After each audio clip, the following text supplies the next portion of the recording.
اچھا لڑکا تجھے نہیں ملے گا، نہیں مجھے چراغ لے کر ڈھونڈنا ہی نہیں ہے، امی آپ بس یہ رشتہ ختم کروا دیں۔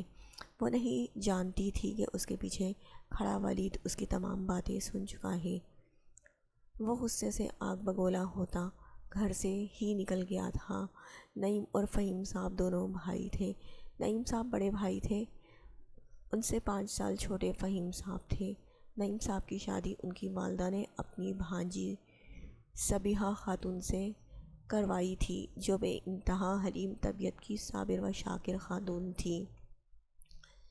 اللہ نے ان سے 2 اولادیں دیں، ایک ولید اور ایک عصمہ۔ عصمہ کی شادی لندن میں نعیم صاحب کے دوست کے بیٹے سے 2 سال پہلے ہی ہوئی تھی۔ وہ اب اپنی فیملی کے ساتھ لندن میں رہائش پذیر تھی۔ ولید جو CSS کا ایگزام دے رہا تھا اور ان دنوں اپنی زمینوں کا کام دیکھتا تھا۔ فہیم صاحب کی 2 ہی بچے تھے، ایک وقار اور چھوٹی انزلہ۔ وقار نے اپنی پسند سے شادی کالج فیلو سے کی تھی اور اس کی زندگی میں خوشیوں کو دگنا کرنے اس کا بیٹا طلحہ 1 سال کا تھا۔ انزلہ کے FA کے ایگزامز ہونے کے بعد سے صبیحہ خاتون شادی پہ زور دے رہی تھی۔ ان کا نکاح بچپن میں جب انزلہ 9 سال کی اور ولید 14 سال کا تھا، ان کی دادی محترمہ کی خواہش پہ ہو گیا تھا۔ اس نکاح سے انزلہ بہت چڑھتی تھی۔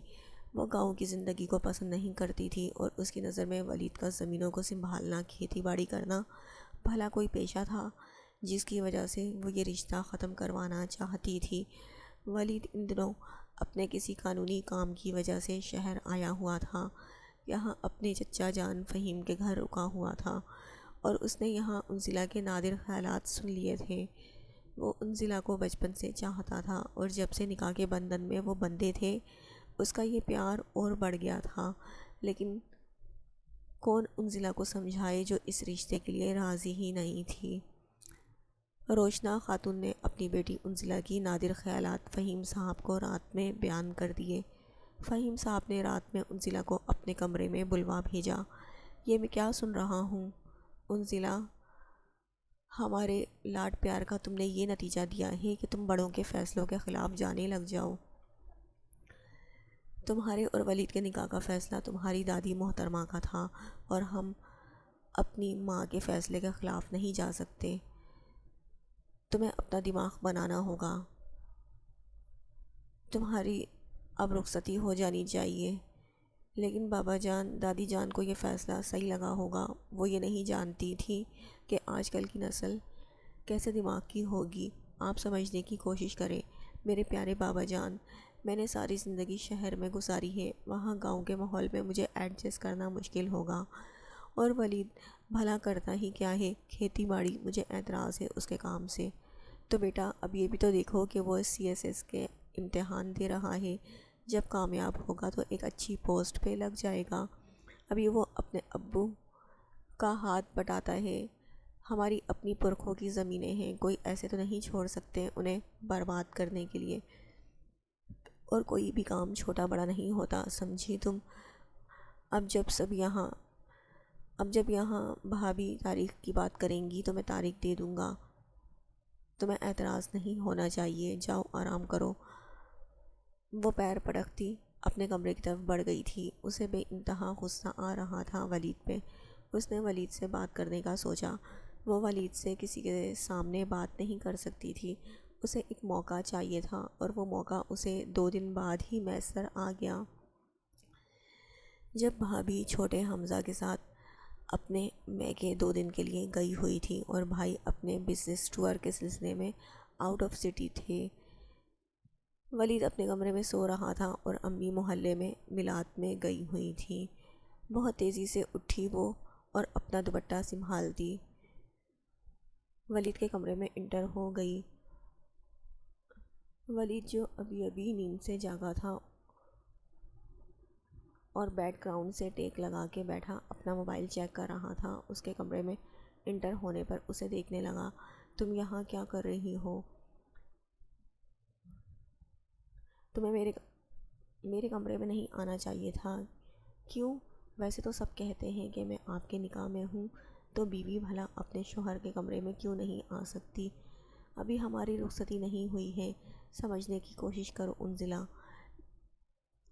میں آپ سے اسی سلسلے میں بات کرنے آئی ہوں ولید حسن، آپ پلیز ابو کو منع کر دیں، انہیں کہیں کہ اس رشتے کو یہیں پر ختم کر دیں۔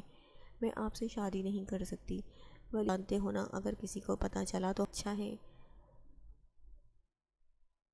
اچھا ہے تم سب کو بتا دو، رخصتی میں آسانی رہے گی۔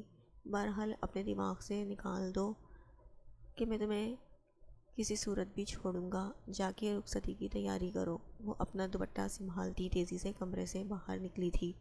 اپنے کمرے میں بیڈ پہ بیٹھی کتنی ہی دیر روتی رہی۔ اسے کوئی بھی راہ فرار نظر نہیں آ رہا تھا۔ نہ بابا جان مان رہے تھے اور نہ ہی یہ جنگلی جاہل ولید اسے طلاق دینے پر راضی تھا۔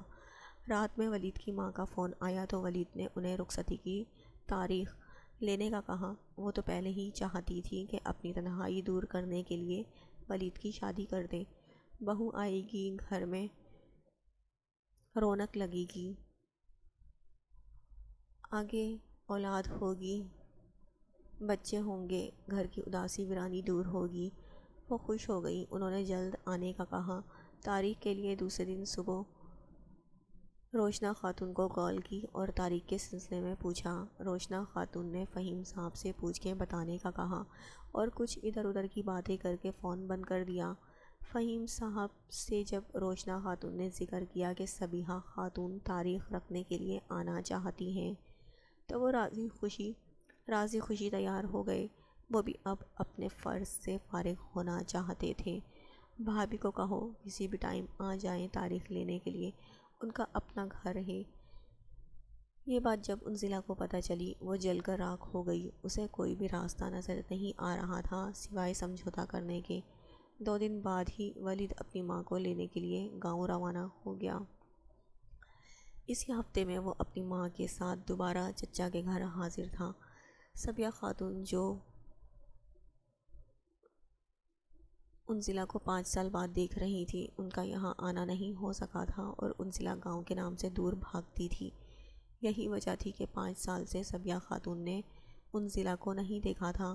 انزلہ کو دیکھ کے وہ بہت خوش ہو گئی۔ انزلہ بے انتہا حسین ہو چکی تھی۔ گوری چٹی رنگت، دراز قد، لمبی حسین زلفیں، براؤن بڑی بڑی خوبصورت آنکھیں، کوئی بھی دیکھے تو دیکھتا رہ جائے۔ وہ اس کی بلائیں لینے لگی۔ اسے اپنے پاس بٹھا کے کتنی ہی دیر پیار کرتی رہی، لیکن انزلہ ان سے سیدھے منہ بات نہیں کر رہی تھی۔ جو بات کرتی اس کا بس جواب ہوں ہاں میں دے دیتی تھی یا کبھی تفصیلی جواب دیتی۔ وہ سیدھی سی عورت اس کو شرم سے مشابہ دے رہی تھی۔ انہیں نہیں پتہ تھا کہ انزلہ یہ رشتہ ہی نہیں کرنا چاہتی۔ شام میں تایا جان بھی آ گئے تھے۔ انہوں نے اپنا سوال فہیم صاحب اور روشنا خاتون کے سامنے رکھا۔ سب کی رضامندی سے اس ماہ کے آخری تاریخ رکھ دی گئی۔ 2 دن تایا تائی رہے، پھر چلے گئے۔ فہیم صاحب اور روشنا خاتون نے انہیں روکنا چاہا، لیکن انہوں نے کہا کہ پوری حویلی ایسے ہی پڑی ہے، کوئی بھی گھر میں موجود نہیں، نوکروں پہ گھر کو نہیں چھوڑ سکتے اور کھیتی باڑی کا کام بھی دیکھنا ہے، اب اپنی بہو کو لینے آئیں گے۔ انزلہ کو پیار کر کے وہ چلے گئے۔ ولید بھی ان کے ساتھ ہی روانہ ہو گیا تھا۔ وہاں حویلی میں بہت کام تھے اور شادی کی تیاریاں بھی کرنی تھی۔ گھر میں شادی کے ہنگامے جاگ گئے تھے۔ روزانہ مارکیٹ کے چکر لگ رہے تھے۔ امی کبھی زبردستی اپنے ساتھ انزلہ کو لے جاتی تو کبھی انزلہ جانے سے منع کر دیتی تھی۔ انزلہ کو لے جانے کا بھی کوئی فائدہ نہیں تھا۔ جو بھی اس سے پوچھا جاتا، بتاؤ کیا پسند ہے، وہ اپنی رضامندی نہیں دیتی تھی، بس ہوں ہاں کرتی رہتی اور یہاں وہاں چیزوں کو دیکھتی رہتی۔ جب اپنی پسند سے ہی امی نے شاپنگ کرنی تھی تو انزلہ کو لے جانے کا کیا فائدہ۔ امی بھی چپ سادھ کے بیٹھ گئی تھی۔ ایسے ہی 1 مہینہ کب گزرا پتہ ہی نہیں چلا۔ آج انزلہ کو اپٹن بٹھایا گیا۔ گاؤں سے تایا تائی رسم کرنے کے لیے آئے تھے، ساتھ ولید بھی تھا۔ دونوں کا کمبائن پروگرام رکھا گیا تھا۔ لان میں سجاوٹ کا اہتمام کیا گیا تھا۔ خوبصورت جھولے کو جس میں رسم کرنی تھی پھولوں سے سجایا گیا تھا۔ پوری راہداری پھولوں سے کور کی گئی تھی۔ یلو اور گرین کنٹراسٹ میں انزلہ بہت خوبصورت لگ رہی تھی۔ ساتھ میں گیندے اور موتیے کے زیور پہنے وہ کوئی پری ہی لگ رہی تھی۔ یلو کرتا اور سائڈ پہ مردانہ شال اوڑھے ولید بھی اپنی وجاہت میں پورا ماحول پہ چھایا ہوا تھا۔ دونوں کی رسمیں ساتھ ساتھ کی گئی۔ ولید اس سے کوئی شوخی والی بات کرتا تو وہ کوئی تاثر نہیں دیتی، بس پتھر کے مجسمے کی طرح بیٹھی رہی۔ کون رسم کر رہا ہے، کیسے رسم کر رہا ہے، اسے کوئی ہوش نہیں تھا۔ ایسے ہی رات دیر تک پروگرام چلتا رہا اور بالآخر رسم اختتام کو پہنچی۔ تایا تائی رات وہیں رک گئے تھے۔ صبح گاؤں کے لیے ولید کے ساتھ روانہ ہوئے۔ 2 دن کے بعد اب انہوں نے بارات لانی تھی۔ بارات کا انتظام نزدیکی ہال میں کیا گیا تھا۔ آج انزلہ کی بارات تھی۔ پوری حویلی کو لائٹوں سے اور پھولوں سے سجایا گیا تھا۔ ہر طرف چہل پہل تھی۔ ولید بھی خوشی خوشی ہر کام میں بڑھ چڑھ کے حصہ لے رہا تھا۔ اس کے تو دل کی مراد پوری ہونے والی تھی۔ اس کی چاہت دلہن بن کے گھر آنے والی تھی۔ انزلہ کو پارلر تیار ہونے کے لیے بھیج دیا گیا۔ وہ دلہن بنی قیامت ڈھا رہی تھی۔ ایک پل کے لیے تو وہ خود بھی اپنے آپ کو دیکھ کے حیران رہ گئی۔ بھلا وہ اتنی حسین لگ سکتی ہے؟ وہ بے انتہا پیاری لگ رہی تھی۔ تھوڑی دیر بعد اس کا بھائی وقار اسے ہال لے گیا تھا۔ تھوڑی دیر میں بارات کا شور ہوا۔ بارات کو اچھے طریقے سے ویلکم کیا گیا تھا۔ ولید دلہا بنا بے انتہا پیارا لگ رہا تھا۔ فہیم چچا کی خواہش پر دوبارہ نکاح پڑھایا گیا۔ سب کی رضامندی ہونے کی وجہ سے انزلہ نے مجبوری میں ہی نکاح نامے پر سائن کر دیے تھے۔ اسے اسٹیج پہ لا کے ولید کے برابر میں بٹھایا گیا۔ رسمیں ہوئیں۔ ولید تو کئی لمحے اسے دیکھتا ہی رہ گیا۔ انزلہ نے گھونگھٹ کیا ہوا تھا۔ ولید نے اس کا چہرہ نہیں دیکھا تھا۔ رسموں کے بعد رخصتی کا شور ہوا اور وہ قرآن کے سائے میں باپ بھائی اور ماں کے گلے لگ کے بہت روئی اور پیادے سدھار گئی۔ رات دیر سے وہ لوگ گاؤں پہنچے تھے۔ راستہ لمبا تھا۔ فہیم صاحب تو چاہتے تھے کہ وہ رات یہیں رک جائے، لیکن ولید چاہتا تھا کہ وہ اپنی نئی شادی شدہ زندگی کی شروعات اپنے گھر سے کرے۔ حویلی میں دلہن کا بہت شاندار استقبال ہوا۔ چراغاں کیا گیا، آتش بازی کی گئی، رسمیں چلتی رہیں کافی دیر تک۔ رسموں کے بعد دلہن کے آرام کا خیال کر کے اسے رات 2:30 بجے ولید کے کمرے میں پہنچا دیا گیا۔ بھابھی کچھ چاہیے تو نہیں آپ کو؟ عظمیٰ کھڑی اس سے سوال کر رہی تھی۔ اس نے نفی میں سر ہلا دیا۔ بھابھی آپ روئیں نہیں، یہ دن ہر لڑکی کی زندگی میں ایک نہ ایک دن آتا ہی ہے جب اسے اپنا آنگن چھوڑ کے پیادے سدھارنا ہوتا ہے۔ میرے بھائی بہت اچھے ہیں، آپ کو بہت خوش رکھیں گے، آپ کو کبھی کوئی شکایت کا موقع نہیں دیں گے۔ چلیں اب مت روئیے گا، میک اپ خراب ہو جائے گا۔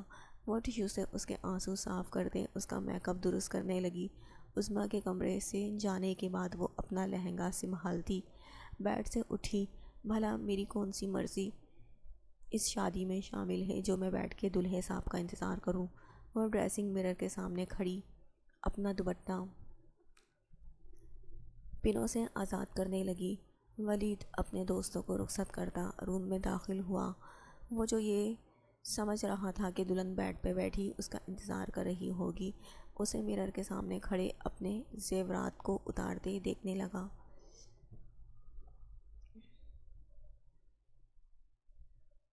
وہ آہستہ سے چلتا بالکل انزلہ کے پیچھے آ کے کھڑا ہو گیا۔ انزلہ جو اپنے دھیان میں تھی، اس کے ٹچ ہونے پہ نگاہیں مرر میں اٹھائیں تو ایک پل کے لیے تو نگاہیں پلٹنا ہی بھول گئی۔ وہ لگ ہی بہت حسین رہا تھا۔ آپ خود کو اتنی تکلیف کیوں دیتی ہیں؟ ہم یہاں موجود ہیں نا، ہم اتار دیتے ہیں۔ وہ اس کے نازک ہاتھوں کو پکڑے بیڈ کی سمت لے آیا اور آرام سے اسے بیڈ پہ بٹھایا اور اس کے ہاتھوں سے چوڑیاں اتارنے لگا۔ چوڑیوں کے بعد انزلہ بھی اب اس کی طرف مائل ہو رہی تھی۔ آج اس کا رزلٹ آیا تھا۔ اس نے شاندار نمبروں سے CSS میں کامیابی حاصل کی تھی اور اس کی جاب اب سٹی میں ہو گئی تھی۔